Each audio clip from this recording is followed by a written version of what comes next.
there everybody, welcome to Orkney. I'm Rosslyn, and welcome to my fourth and final playthrough for this series of Help! You're Shrinking by Edward Packard. The cover illustration is by Paul Granger, and the inside art is by Lorna Tomei. This is the 7th book in the Bantam-Skylark Choose Your Own Adventure series, so that's these rare, skinny ones here. Like say, there are 3 other playthroughs of this on my YouTube channel if you'd like to see them, but I'll read the whole story through. So you can just listen to this one, or watch the video if you want to see these nice trees and my lovely face ethic at the same time.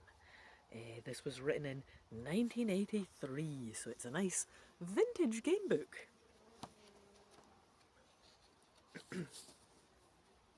And this book is for those who would rather be taller, or shorter, or thinner, or fatter, and to those who would not. Let me start off with this very nice picture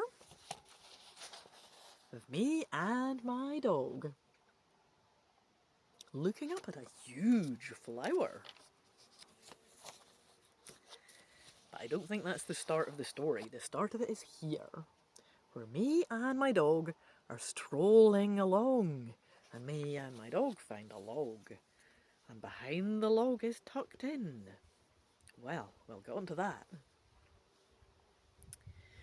You and Dusty are walking through the tall marsh grass along the edge of Duck Pond. Dusty is big, shaggy, and black. He's the best dog you've ever had. The two of you are looking for turtles, but what catches your eye is a large bottle leaning against a log. There's a label on it. Danger! Do not touch! Return to Professor Riga, 14 Duck Pond Road. There's no cap on the bottle, which is half filled with blue liquid. Do I want to pick up the bottle? Or do I want to not? Well, yes, I'm going to pick up that bottle. You pick up the bottle. It's slippery and you lose your grip on it. Some liquid splashes on your arm as the bottle falls to the ground. You'd better wash this stuff off in the pond. You start towards the pond, but you trip on the log. It seems bigger than before. What's more, the grass seems to be growing right in front of your eyes, and the trees around you are climbing towards the sky. Help! You're shrinking! And there we have this lovely picture of me, very shrunk down with some bulrushes or something, looking up at what seems to be a giant caterpillar just looking down at me. It's not a problem to anyone, but I am quite small there. So, do I want to wash my arm in the pond? Or do I want to run home to get help? Oh, YOLO. I think I can deal with this. I'm just going to stick my arm in the pond. I think it went really well last time, so let's do this. You want to wash off your arm. The pond is only a few feet away, but it seems much further. You have trouble getting through the giant blades of grass. By now, you're only a few inches tall. Blocking your way to the pond is a huge animal, big as a wolf, with a mouth twice as large and a horrible green face and bulging eyes. It's a frog.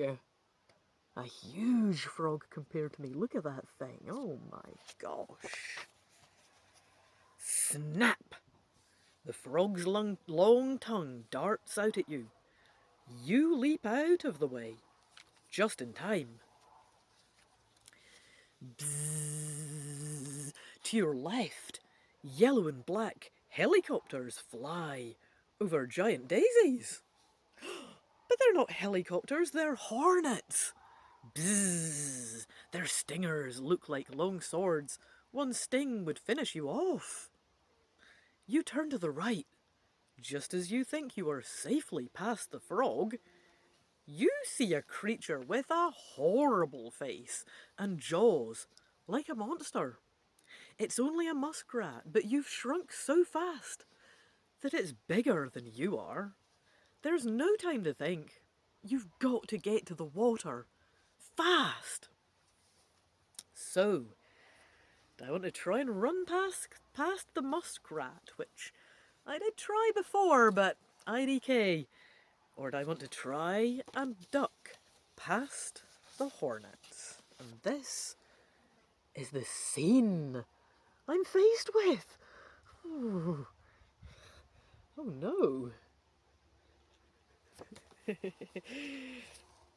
Right, I'm going to try and duck past the hornets. Hornets don't sting everyone who passes by. So maybe they won't sting you. It's true, you know. Hashtag, not all hornets. Here's me on my way.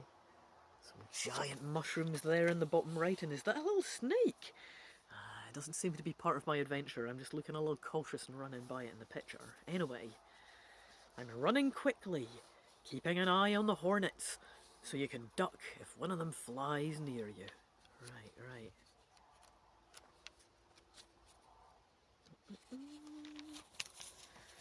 You want to get to the nearest house for help. You're still shrinking. Your right leg slips into a mouse hole, and you fall flat on your face. You try to get up, but you can't. Instead, you fall deeper into the mouse hole.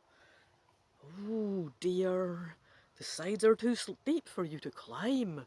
Looking around the hole, you see that it leads to an enormous cave. What would you do if a mouse came out?